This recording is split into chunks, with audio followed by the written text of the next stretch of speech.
Hello and welcome friends again. આજે આપણે ફરી પાછા વોઇસની અંદર એક્ટિવમાંથી પેસિવ કેવી રીતે વાક્યને કન્વર્ટ કરવા એ સમજણ મેળવવા માટે થઈને એકત્રિત થયા છીએ. છેલ્લા લેક્ચર્સની અંદર આપણે જોયું હતું કે કેવી રીતે WH ક્વેશ્ચન્સ આપેલા હોય તો એને એક્ટિવમાંથી પેસિવમાં આપણે કન્વર્ઝન કરી શકાય.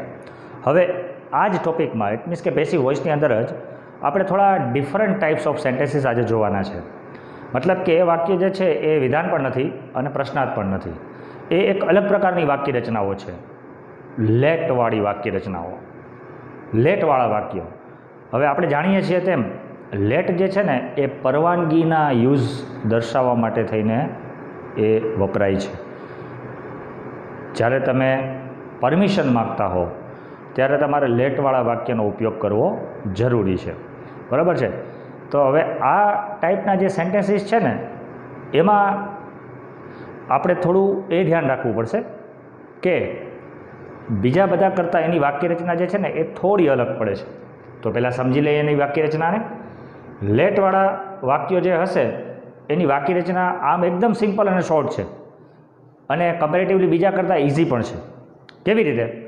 તો જુઓ, શરૂઆતમાં આપણે સૌથી પહેલાં લેટ મૂકશું, પછી આપણો સબ્જેક્ટના સ્થાને ઓબ્જેક્ટ મૂકશું, પછી બી, માત્ર બી, બીંગ કે બીન કંઈ જ નહીં, ઓનલી બી જે છે એ કમ્પલસરી મૂકવું પડશે અને લાસ્ટમાં આપણું વર્બ 3. આટલી જ શોર્ટ એની સેન્ટેન્સ પેટર્ન છે. બરાબર. એક્ટિવ સેન્ટેન્સની અંદર જ્યારે આપણને લેટવાળું વાક્ય આપ્યું હશે ત્યારે અહીંયા લેટ પછી નામ કે સર્વનામ હશે. હવે એ નામ કે સર્વનામને બદલે આપણે અહીંયા શું લઈ લેશું? ઓબ્જેક્ટ લઈ લેશું, કર્મ લઈ લેશું. પછી આપણે વધારાનું બી મૂકશું અને છેલ્લે વર્બ 3. બરાબર છે. તો જોઈએ લેટવાળા વાક્યો જે પરમિશન દર્શાવે છે એને એક્ટિવમાંથી પેસિવમાં કેવી રીતે કન્વર્ટ કરી શકાય. Let me complete my work. મને મારું કામ પૂરું કરવા દો. બરાબર છે. ચાલો અહીંયા આપણે વાત કરીએ એમ નામ કે સર્વનામ છે મી, કર્મ વિભક્તિ છે. ચાલો હવે અહીંયા આપણું ઓબ્જેક્ટ છે માય વર્ક. હવે આપણે લેટની શરૂઆતમાં લેટ મૂકી દેશું. માય વર્ક જે છે પાછળ હતું ઓબ્જેક્ટ એને આપણે આગળ લઈ લઈશું. Let my work. આપણે અહીંયા વધારાનું મૂકવાનું છે બી, એટલે બી મૂકી દેશું અને કમ્પ્લીટનું વર્ક 3 કમ્પ્લીટેડ. આમ આખું સેન્ટેન્સ આપણી પાસે શું બન્યું? Let my work be completed. બરાબર છે. આપણે કંઈ ચેન્જ નથી કર્યું. લેટનું લેટ મૂકી દીધું, આને રિપ્લેસ કરી એના સ્થાને માય વર્ક મૂકી દીધું, પેસિવ માટે વધારાનું બી મૂકી દીધું અને કમ્પ્લીટેડ. આટલી જ સિમ્પલ વાક્ય રચના એની બનશે. આટલી જ સિમ્પલ રીતે એનું કન્વર્ઝન થશે. નેક્સ્ટ એક્ઝામ્પલ જોઈએ. Let Deven explain this topic. દેવેનને આ ટોપિક એક્સપ્લેન કરવા દો. ચાલો, ધીસ ટોપિક જે છે એ આપણું ઓબ્જેક્ટ છે. શરૂઆતમાં આપણે લેટનો લેટ મૂકી દેશું. દેવેન જે છે એઝ અ સબ્જેક્ટ હતો એને આપણે પાછળ મૂકશું, ઓબ્જેક્ટને આગળ લઈ આવશું. લેટ ધીસ ટોપિક પેસિવ માટે જરૂરી છે એવું બી મૂકશું. એક્સપ્લેનનું વર્બ 3 એક્સપ્લેન્ડ અને છેલ્લે બાય દેવેન. આમ આખું સેન્ટેન્સ શું બન્યું? Let this topic be explained by Deven. Third example જોઈએ. Let Raju prepare material for English. રાજુને ઇંગ્લિશનું મટીરિયલ તૈયાર કરવા દો, એને આ કામ કરવા દો. ચાલો હવે મટીરિયલ એઝ એન ઓબ્જેક્ટ આપણે એને આગળ લઈ જશું. લેટનું લેટ આગળ એમ નામ, રાજુના સ્થાને મટીરિયલ આવી જશે. લેટ મટીરિયલ, વધારાનું આપણે બી મૂકશું. પ્રિપેરનું verb 3 prepared by Raju for English. આમ આખું સેન્ટેન્સ શું બનશે? Let material be prepared by Raju for English. જોયું તમે કેવી સિમ્પલી રીતે એકદમ સરળતાથી આ વાક્યનું આપણે કન્વર્ઝન કરી શક્યા. લેટવાળા વાક્યમાં એ ધ્યાન રાખવાનું છે કે વાક્યની શરૂઆતમાં લેટ આપણે પાછું રાખવાનું જ છે. સબ્જેક્ટના સ્થાને ઓબ્જેક્ટ મૂકવાનો છે, વધારાનું બી મૂકવાનું છે અને છેલ્લે આપણે વર્બ 3 મૂકી દેશું એટલે આપણું લેટવાળા વાક્યનું કન્વર્ઝન થઈ શકશે. બરાબર છે. તો આપણે આ લેટવાળા વાક્યોની સમજણને બરાબર માઇન્ડમાં રાખશું. કેવી રીતે લેટવાળા વાક્યોને આપણે કન્વર્ટ કરી શકીએ. એકદમ શોર્ટ એન્ડ સિમ્પલ એનું સૂત્ર છે એને યાદ રાખશું. લેટ ઓબ્જેક્ટ બી અને વર્બ 3. ચાલો હવે બીજા અમુક વાક્યો જે છે એમાં ઇમ્પરેટિવ સેન્ટેન્સીસ આવે છે. ઇમ્પરેટિવ એટલે શું? આજ્ઞાર્થ વાક્યો. હવે આજ્ઞાર્થ એટલે માત્ર કોઈને આજ્ઞા આપે એવા જ નહીં, પણ આજ્ઞાની અંદર એક કરતાં વધારે મિનિંગ કન્વે થતા હોય એ બધા જ વાક્યો જે છે ને એને ઇમ્પરેટિવ ટાઇટલ હેઠળ કવર કરવામાં આવ્યા છે. ઇટ મીન્સ કે એની અંદર તમારું રિક્વેસ્ટ બી કવર થશે, તમારો ઓર્ડર બી કવર થશે અને તમારું સજેશન કે એડવાઇસ જે છે એ પણ કવર થશે.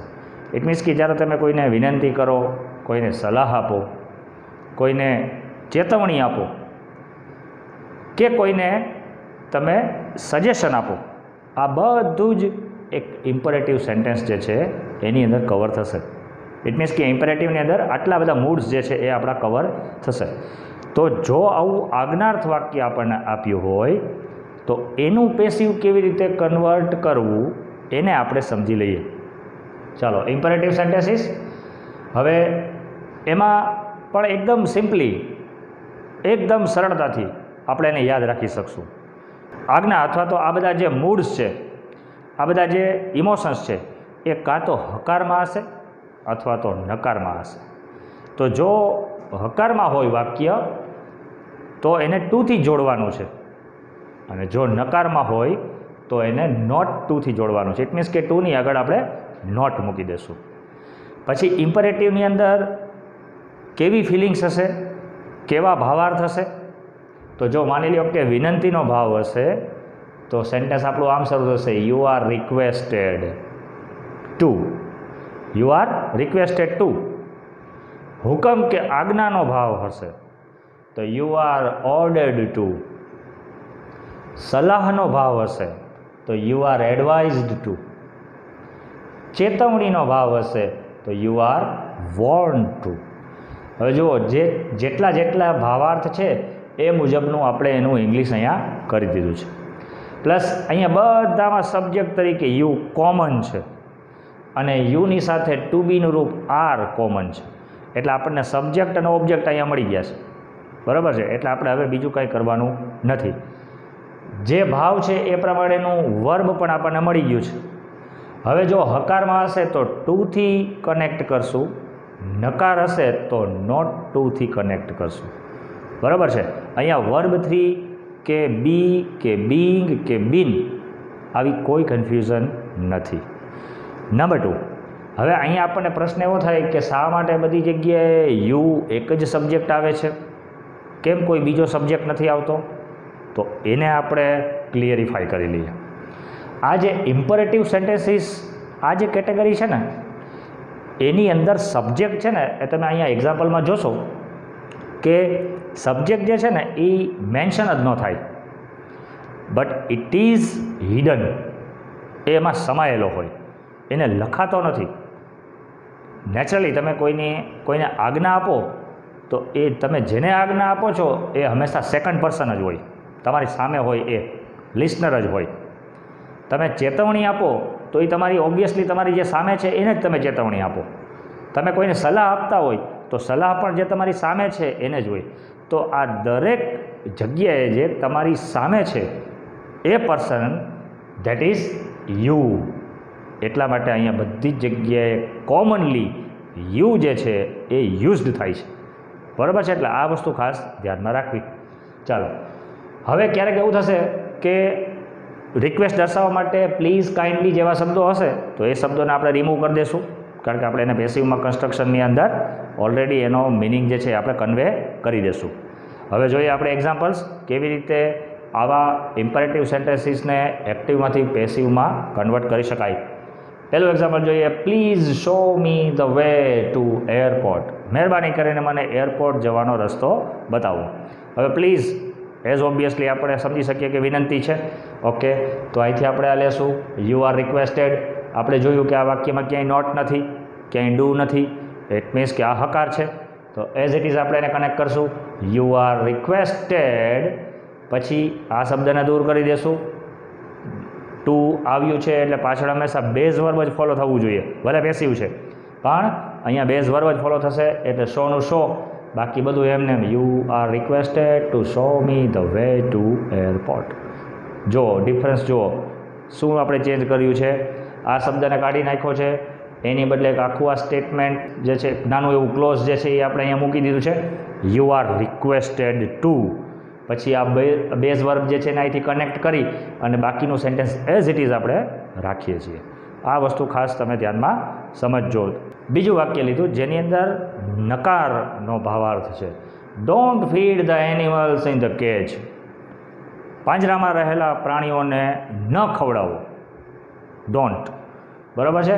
ચાલો હવે આ એક પ્રકારે તમે ઝૂમાં જાઓ તો ઝૂના દરેક કેજ ઉપર એ આખું એક આ વોર્નિંગ ટાઈપનું લખ્યું હોય. ઇટ મીન્સ કે ચેતવણી ટાઈપનું લખ્યું હોય. સ્ટ્રિક્ટલી આ તમારે નથી જ કરવાનું. જો તમે કરો તો ઇટ ઇઝ એન ઓફેન્સ, એક ગુનો બને. એટલે અહીંયા ભાવ થશે, ભાવાર્થ થશે ચેતવણીનો. બરાબર છે. એટલે આપણે અહીંયા ચેતવણીના ભાવાર્થ પ્રમાણે અહીંથી રેડીમેડ જે આપણું ક્લોઝ છે એ લેશું. You are Warne. You are Warne. હવે અહીંયા આપણે જોયું કે નકારનો ભાવાર્થ છે, રાઈટ.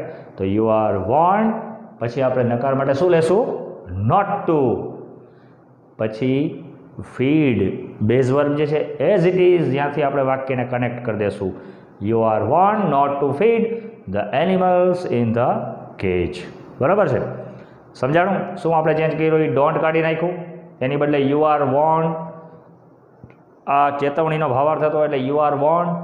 નકાર અહીંયા નોટ હતું એને રિપ્લેસ કરીને અહીંયા મૂકી દીધું not to feed the animals in the cage. આવી રીતે આખું સેન્ટેન્સ કન્વર્ટ થશે. થર્ડ એક્ઝામ્પલ જોઈએ. Take this medicines twice a day. દિવસમાં 2 વાર આ દવાઓ લેજો. નેચરલી કોઈ ડૉક્ટર જે છે એના પેશન્ટને આવું એડવાઇસ કરતા હોય છે, આવી એડવાઇસ આપતા હોય છે.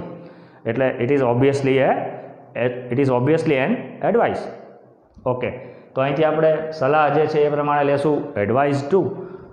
You are advised. હકાર વાક્ય છે એટલે ટુ.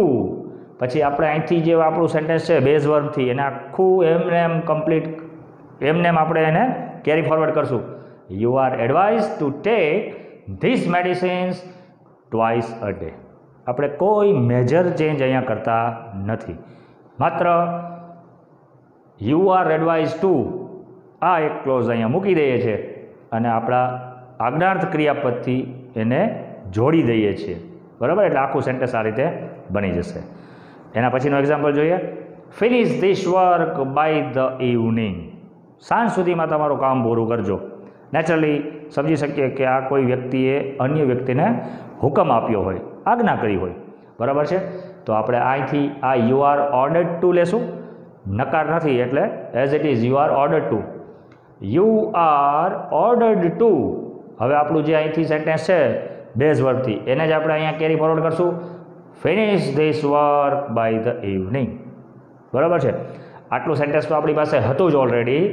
એની આગળ આપણે ભાવ પ્રમાણે યુ આર ઓર્ડર્ડ ટુ, તમને આજ્ઞા આપવામાં આવે છે. શેના માટે? સાંજ સુધીમાં આ કામ પૂરું કરવા માટે. આખું સેન્ટેન્સ આમાં છે you are ordered to finish this work by the evening. Last example જોઈએ. Don't disappoint him this time please. મહેરબાની કરીને આ વખતે એને નિરાશ ન કરશો. પ્લીઝ એઝ ઓબ્વિયસ રિક્વેસ્ટ બતાવશે, પ્લસ ડોન્ટ નકાર બતાવશે. રિક્વેસ્ટ માટે આપણે અહીંથી લેશું યુ આર રિક્વેસ્ટેડ. તો એવી રીતે આપણા સ્ટેટમેન્ટની શરૂઆત થઈ. You are requested. નકાર છે નોટ ટુ. ડિસઅપોઇન્ટનું ડિસઅપોઇન્ટ, હિમ ધીસ ટાઈમ અને પ્લીઝ શબ્દને આપણે રિમૂવ કરી દઈશું. આમ આખું સેન્ટેન્સ આપણું ઇમ્પરેટિવ કેવી રીતે બનશે? You are requested not to disappoint him this time. તો આવી રીતે ઇમ્પરેટિવ સેન્ટેન્સીસની અંદર તમે જોયું કે બહુ ઇઝીલી માત્ર આ ભાવને સમજીને, ભાવને ઓળખીને રેડીમેડ જે સેન્ટેન્સીસ છે એને આપણા બેઝ વર્બ સાથે કનેક્ટ કરીને, હકાર તો ટુથી કનેક્ટ કરીને, નકાર તો નોટ ટુથી કનેક્ટ કરીને આપણે ઇમ્પરેટિવ સેન્ટેન્સીસનું પેસિવમાં કન્વર્ઝન કરી શક્યા. એટલે આ બાબત યાદ રાખવી એ બહુ ઇઝી છે. તમે પણ ઘરે આ ટાઈપના સેન્ટેન્સીસની પ્રેક્ટિસ કરશો તો આઈ કેન એશ્યોર કે તમને પણ આ બહુ ઝડપથી વાક્યો આવડી જશે. કારણ કે અહીંયા આપણે વર્બ 3ની કોઈ કન્ફ્યુઝન નથી, કાર્ડ કે બીનની કોઈ રિક્વાયરમેન્ટ નથી. જે છે એનો જ યુઝ કરી અને આપણે સેન્ટેન્સ જે છે એ ફોર્મ કરવાના છે. તો આજના લેક્ચરની અંદર આપણે બે પ્રકારના અલગ અલગ વાક્યો જોયા. એની અંદર એક લેટવાળા વાક્યો હતા જે પરમિશન બતાવતા હતા. લેટ ઓબ્જેક્ટ બી અને વર્બ 3 થી એની વાક્યરચના બધી બને છે.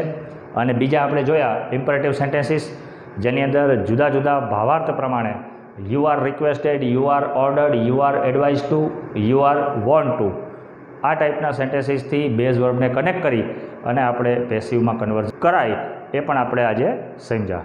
તો આઈ હોપ કે આજના આ લેક્ચર ઉપરથી તમે આ બંને પ્રકારના વાક્યો જે છે એને બહુ સારી રીતે શીખી શક્યા હશો. ઘરે પણ તમે આ ટાઈપના સેન્ટેન્સીસની પ્રેક્ટિસિસ કરશો તો આ સેન્ટેન્સીસમાં આઈ ડોન્ટ થિંક કે એવું બધું કંઈ અઘરું છે કે તમને એવું કંઈ અઘરું ફીલ થાય. તમે પણ આ વાક્યોને ઇઝીલી કન્વર્ઝન કરી શકશો.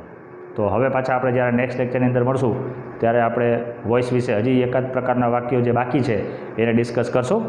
Till then have a good time. Good bye.